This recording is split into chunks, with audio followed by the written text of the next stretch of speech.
Hi everybody, my name is Archer Sigur and I'm the social studier.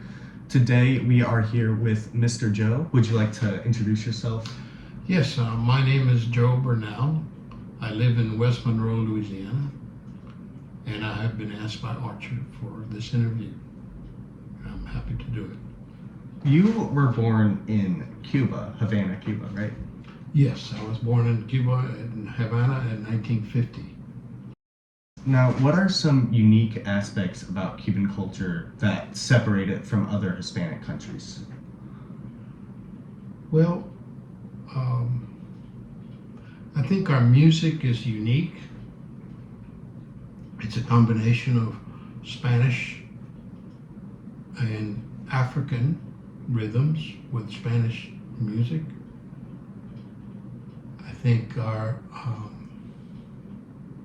connection to the United States before the Revolution was unique with, I think, between Latin American cultures. And we as Cubans speak very fast Spanish. But our history has always been connected to the United States. Our economy was very tied to the U.S. before Castro. That's all I can think of right now. Maybe as we speak, maybe something else.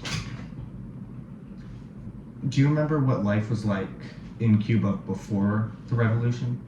Well, I was born, like I said, in 1950, and I was there when the revolution occurred in 1959. And I was 10 years old when I left.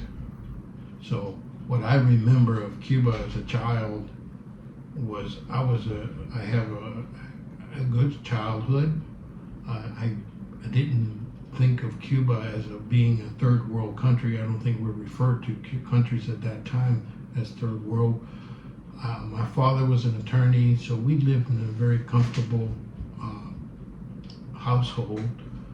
My mother unfortunately died when I was 5, so that was a personal blow to me and my sister. It had nothing to do with the culture or with what was going on in Cuba. But I remember that I lived a comfortable life, and it seemed like when I look back, Cuba was very prosperous at that time. I'm sorry about your mother. Oh, thank you. What do you remember about the revolution from your perspective as a child? My mother's family lived in a little town on the interior of the island named Colón, which means Columbus in English. And in 1957, we went to spend the summer with my mother's family. She had passed already. And I remember it was a very wonderful summer. I enjoyed it. The little town, I'm a big railroad fan, and the trains would run right down the middle of the street in front of the house. So I enjoyed that summer tremendously, and I remember being happy. And the next year, when we asked if we could go again, my grandmother on my mother's side told my father, unfortunately, we can't take the children now. There's a lot of struggle and fighting close by, and we just don't feel like it would be safe for the children to come. And that was the first time that I felt something was different, something was happening. And this is in late 1958. And I remember the day that the previous government, Batista, left the island on December 31st. And I remember waking up that New Year's 1959, being confused because everybody seemed to be concerned about something, and I didn't know what the something was. And then we started hearing about the revolutionaries taking over places within the city, and that Castro was coming from the eastern part of the island to Havana. I remember somewhat of the turmoil. I remember that going back to school was delayed about a week, which I was happy because I was having an extra vacation. But there seemed to be a lot of confusion at that time. After the revolution, there was a lot of, from what I gather there was a lot of hope for the Cuban people. They felt like Castro was going to change things for the better. And I remember Christmas in 1959 was a happy time in Cuba. But then right after that, things changed. Castro aligned himself with the Soviet Union. He declared himself a communist. He took a lot of property away from people. He expropriated all American corporations' properties. Like he took over the Exxon, Shell, all the major oil companies were there. Other American companies lost their property, and that began to me the second phase to the revolution, and we started to see the exodus of Cubans from Cuba to the U.S. or to Puerto Rico, Venezuela, even some to Spain. That began that. But at that time, at the exodus, the first people that left were the pro-Batista people because they had something at stake. You know, they were anti-Castro, so they left because of that. They felt like they were going to be arrested or maybe even killed, and there was some of that. I remember in the early months of the revolution that Castro had trials, and he actually had them on television to show what was going on. It was like what they call a kangaroo court. You know, it was just to expose these people as bad and so forth. But I regress now. From after the Batista people left, then the professionals started leaving. The educated, the professional, the doctors, the lawyers, the accountants, all of those people that started pulling away from Cuba. And it was the time that I left. Now, I left Cuba in a very unusual situation. My father did not come with us. And I say us, my sister and I, she's a year older than me. We came to the United States as unaccompanied children.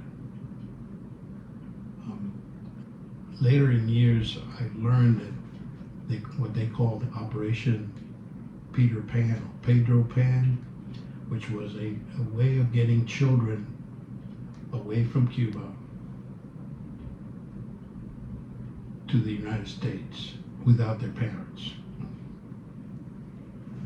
It was at the end of my fourth grade, this was in 1961, that there was a rumor that Castro was going to change all the books, and he's going to change the way education was being done, and he was going to take the children away from the parents and put them in indoctrination camps. So we would learn about the revolution and how wonderful he was and so forth. And a lot of parents got worried about that. So a lot of parents took advantage of sending their children to the United States. There was 14,000 children that left Cuba between 1961 and 1962, and my sister and I were two of those 14,000 children. We were lucky that we came to live with my father's partner, who had been here for a few months with his family. So we didn't go to any orphanages or something, but a lot of the children were scattered all over the country. And now that there's a group of Cubans in Miami that were like us, that have formed this organization. They call it the Pedro Pan Children of Pedro Pan, and they keep up with the statistics and where we are and where a lot of the kids went. They even have a museum in Miami now. My sister sent me the picture of the names and where the section of the exhibit where it shows my name and her name and the dates that we came. So we were here, and then after that, shortly after we left Cuba, commercial flights to Cuba ended, and there was no way to come from Cuba. So I stayed living with that family for 2 years before my father was able to come to the U.S. because Cuban-American diplomatic relations ended in December of 1960, and there was no way of getting visas. I got my visas in October of 1960. So I was a political refugee for 2 years, or actually 5 years, until I was able to obtain my so-called green card. And after that, I eventually became a citizen after so many years. My father thought that Castro, being a young man, he was only in his early 30s when he took over, that he was going to eventually fold, that his power over the country was not going to last. And he feared that it would be a civil war, and he felt like us being out of the way would be better. So that's why we came personally. A lot of people, my uncle, for instance, my father's brother, and my aunt and cousins, they left in November of 1960 because he worked for IBM, which was an American company, and IBM told their people, look, we are pulling out. So if you want to, we'll take care of you leaving if you leave now, but if you don't, then you're on your own. And my uncle left. So some people left because of that, and some people left because of political connections with the previous government that just feared for their lives. It wasn't really an economic decision. It was more a political decision as to the safety and the freedoms that were being taken away from them. So that's when we left. We left around 2.5 years. My father left 2 years later because he wasn't able to come. There were no flights, and he was able to come on a ship. What was the process of leaving? I know you kind of answered this, but the process of leaving, getting your visa, all of that, like... I remember as a young boy, my sister and I and my dad went to the American Embassy in Havana to apply to get a visa. And then when we received the visas, my father went and got 2 airline tickets on Pan American. My wife one time asked me, said, well, what kind of boat did you come in? You know, a lot of people leaving in boats and so forth. And I said, I flew Pan American, because you're too young to remember that, but Pan American was an American Airlines that flew international flights and had a lot of flights into Cuba.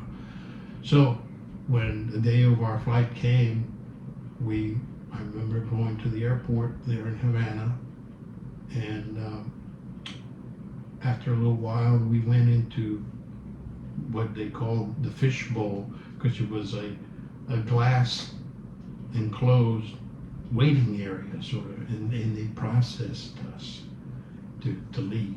And I remember the man, my sister was 11, I was 10, and the man asked us for our passports, and we gave them to him.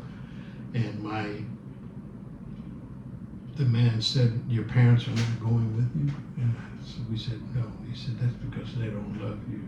They're sending you out of the country. It was intimidation that they used, even with children. You know, it was. But I don't remember having a lot of fear. I was just stunned by the whole process. And all of a sudden, I was leaving my home, my friends, my school, my family, and I was coming to a country to live with a family that I had never met, and to a country that I didn't even speak the language. I didn't speak English when I came. But the process was very smooth for me because I was able to go through the channels without all the turmoil that some people go through nowadays. What was life like for you as a Cuban exile in Miami? Well, first, when I first lived with this family, my foster parents, life was pretty common. You know, I felt awkward because I wasn't part of the family, even though they didn't mistreat us. I just wasn't part of it. I went to school. I was able to start going to school and learning how to speak English. It was pretty normal. They were, my father's partner was able to take his money out of the country, so they were. What was life like for you as a Cuban exile in Miami? Well, first, when I first lived with this family, my foster parents, life was pretty common. You know, I felt awkward because I wasn't part of the family, even though they didn't mistreat us. I just wasn't part of it. I went to school. I was able to start going to school and learning how to speak English. It was pretty normal. They were, my father's partner was able to take his money out of the country, so they were semi-comfortable. We didn't, I didn't lack for anything at that time. We weren't overindulged in any way, but we didn't lack anything. But once my father came, he unfortunately had to leave everything behind. He didn't speak English. It was very hard for him to get a job. He got sick and went to a hospital. And my grandmother had come with him, my father's mother. And it was my grandmother, my sister, and I for quite a while he was in the hospital. And we basically lived off of welfare. And we had something similar to food stamps. It's funny, Archer, I never consider myself poor, but now looking back, when I compare myself to where I am now, I was. And I lived a very sheltered life, a limited life. I went to school, I had my little paper route that I made some money, but my father, it took 2 years, and then when he got out, he was able to get a job, and we got a little bit of some kind of stability in our family. Later on, I went to high school, then I graduated. I went to University of Miami to study engineering, and my father got remarried when I was 21. And after graduation, I got a job in New Orleans, so that's where I moved out. And I met my wife in New Orleans, and I got married. And the rest is history, you know. I don't know if I've answered your question of what life was like. It was different stages, you know, how things were. Were there any special programs that specifically helped Cuban exiles? Well, for one was that we were able to get some kind of welfare while my father, it was a limited time, but my father had a certain amount of time to get a job before that program was canceled. And unfortunately for us, he did. So for several months, we were sustained by that. I personally got a student loan from the federal government that was money set aside specifically for Cuban students. So I benefited from that. We also benefit from the fact that they waived the requirement to to get a green card, which is actually blue, but they call it green for some reason. In order to apply for permanent residency in the United States, you had to go back to the country of origin and apply at the American consulate there in that country to begin the process of becoming a permanent resident of the United States. Well, they realized that we weren't going to go back to Cuba to get, first of all, there was no American consulate in Cuba, and there was no way to go there and apply for it. So the second option was for Cubans to go to Canada or to the Bahamas and apply there at the American consulate for the residency. But they also waived that.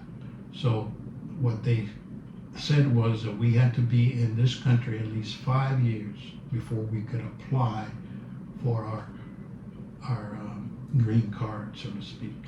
And so with that option or that restriction taken away, my sister and I were able to apply for our green card when the time came. And then there was a certain number of years after we were permanent residents that we could then apply for our citizenship. So that's the process that I went through. Which I don't know how it is now. If you have a green card, how do you go about becoming a permanent or a citizen of the United States? But the process was real easy because, they ask you all kind of questions about the U.S. government, U.S. history. And we were in high school, so we knew, we had taken those subjects, so we were able to answer those questions properly. So it was just a matter of going through the process, the time involved, and being sworn in.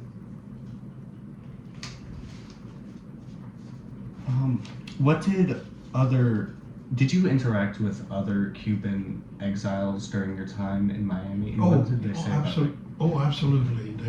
The Cuban community, the first Cuban community in the United States was in Tampa. And today there still is remnants of that. The little place, there's a little neighborhood or a section of the city of Tampa. It's called Ybor City, which was inhabited by Cubans that had left Cuba long before. This is before Castro's time. They had established a community there. Well, when the Cuban Revolution came and people started leaving, they concentrated in Miami. So Miami had a very large Cuban community. So most of my friends were Cubans. I spoke Spanish most of the time with my friends and at home. I spoke English at school, of course, at the university, at my job, when I got a job later. But most of the interaction was in Spanish. Well, one thing I didn't say was unique about Cuban is Cuban food.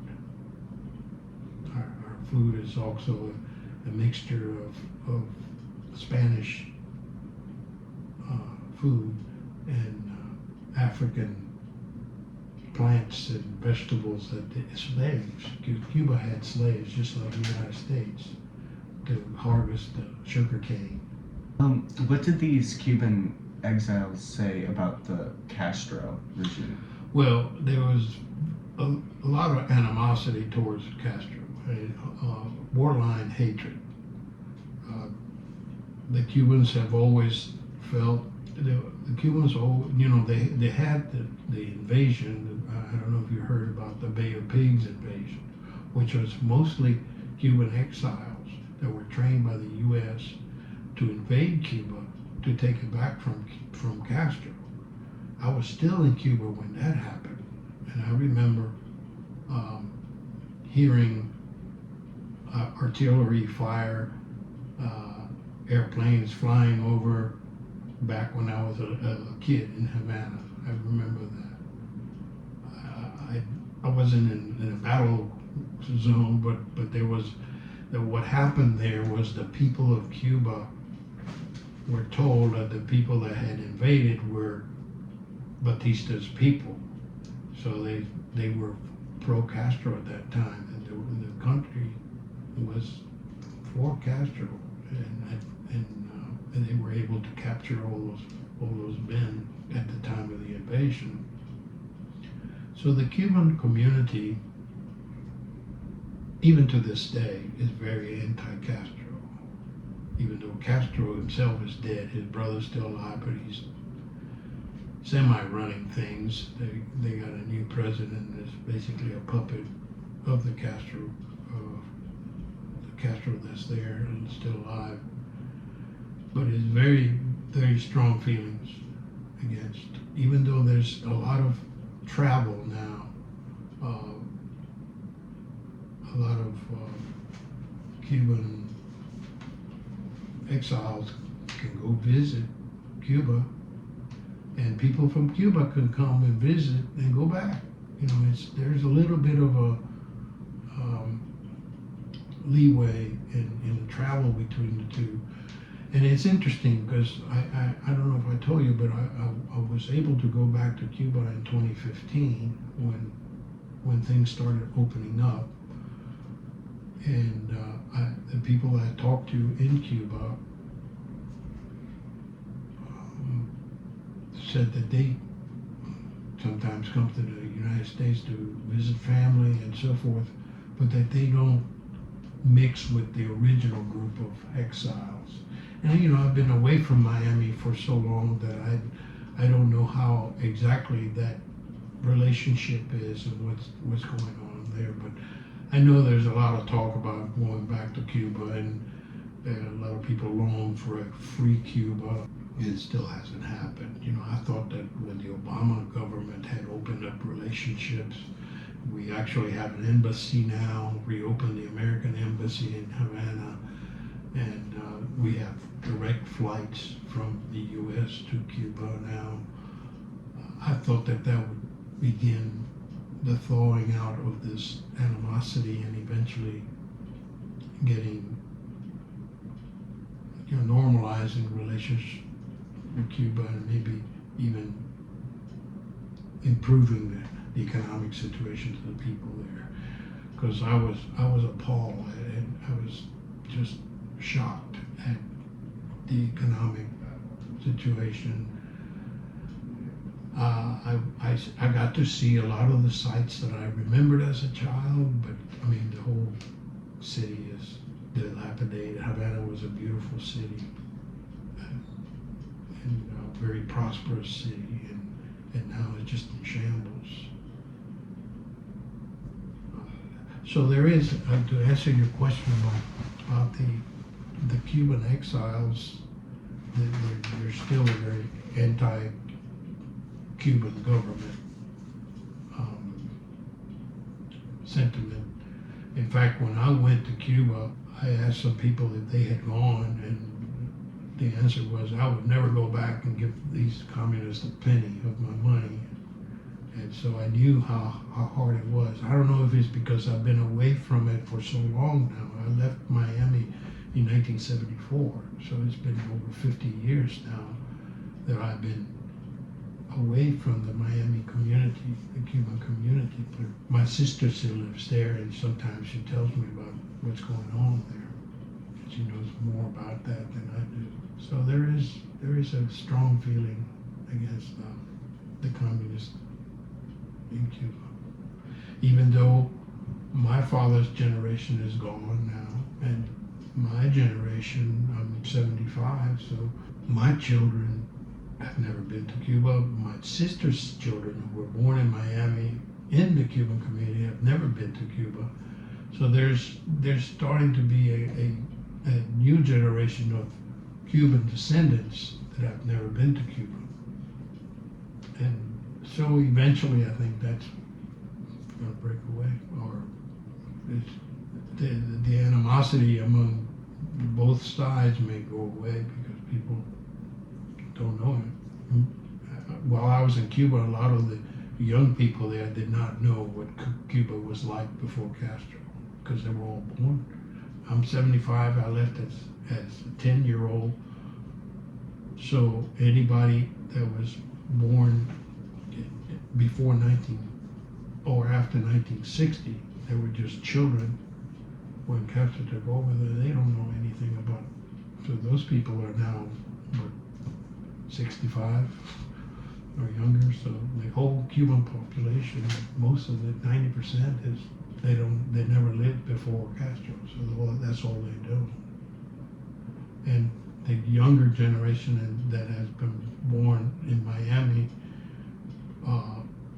that are descendants of Cubans that came from Cuba, they're also never been. So it's, they still have some of the culture and so forth, but the animosity is not there as strong as it was. So you mentioned visiting Cuba after you moved to the United States in 2015. Could you give an explanation about that experience? Oh yes, that was quite an experience. I'll tell you how I went. Our youngest daughter, when she got married, my now son-in-law wanted this particular Baptist preacher wanted him to officiate the wedding. So I met him before they got married, and when he found out I was from Cuba, he told me, we as a Baptist church, we have a connection with the Baptist seminary in Havana. And I've been there several times. And I said, oh, I'd love to go back. He said, would you why not go back? And I said, oh, I've been longing to go back. And he said, well, next time I go, I'll let you know so you can come with me. And I said, great. I said, what do I need to do? He said, you just get yourself a passport. Well, I went and got a U.S. passport, being an American citizen. And I just put it in a drawer, and I said, oh, we'll see when it happens. 2 years later, he calls me and says, what does the 1st of June look like for you? And I said, what do you mean? He said, well, we're going to Havana. So I just wanted to make sure that you were available at that time. And I said, oh, yes, so I'll go. And I called my sister and I said, look, I'm going to Havana, I'm going to Cuba, do you want to come with me? And she said, oh no, I don't want to go. All I hear about people that have gone, people of military age have been arrested because they haven't been part of the Cuban military.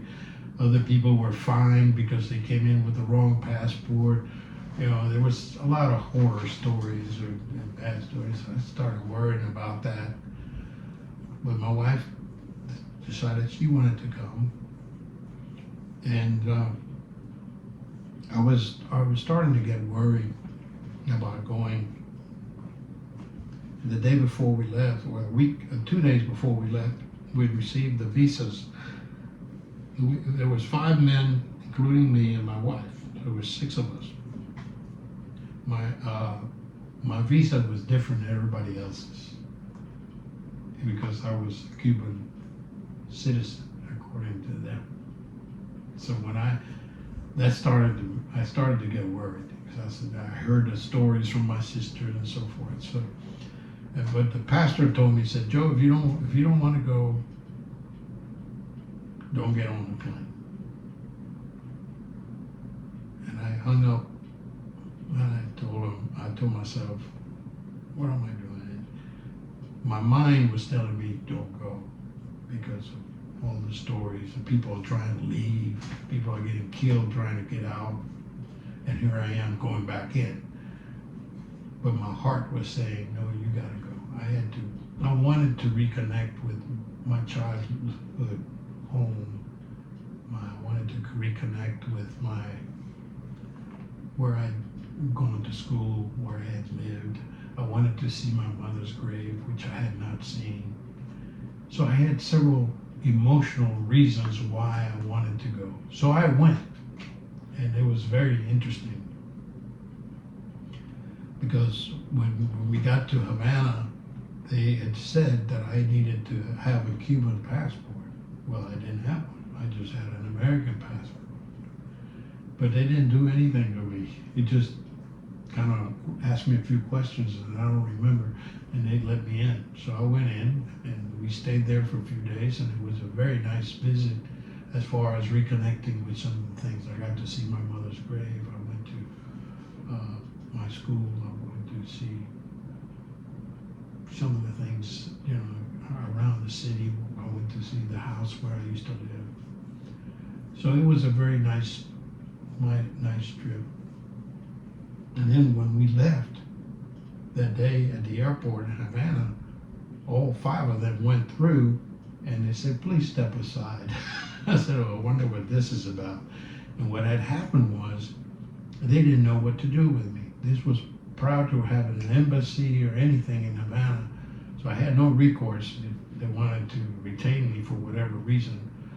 But the problem was that most of the Cubans that had been going to Cuba were coming from Miami to Havana as Cubans with Cuban passports, even the exiles that went. Well, here I was, I came from the U.S., from Louisiana through Mexico on a Cuban airliner into the international section of the airport in Havana, and they didn't know how to classify me.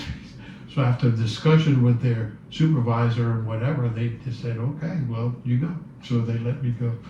So other than that, I remember on the plane, I told my wife we're still on the Cuban territory because we were flying at Cuban Airlines after leaving Havana. So technically, I was still in Cuba. I told my wife, I said, "Well, now I can tell the story that I've left Cuba twice." And I remember getting to Mexico, and I felt such a relief. It was a kind of a bittersweet, you know.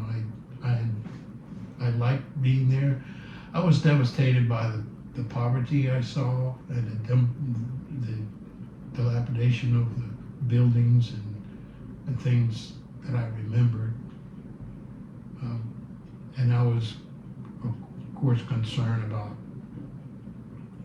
being able to leave again. And after that, it was okay. But when I got back to Miami, I called my sister and told her about my experiences. She said that we still had an aunt alive that lived in a town about 100 miles away from Havana.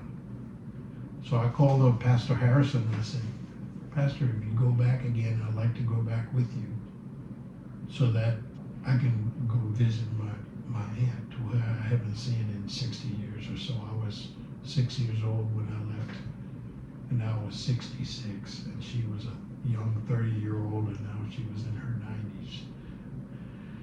So 2 years later, I got the opportunity to go back, and this time I didn't go with Katherine. I went by myself with him and a group of Americans that were doing a mission over there.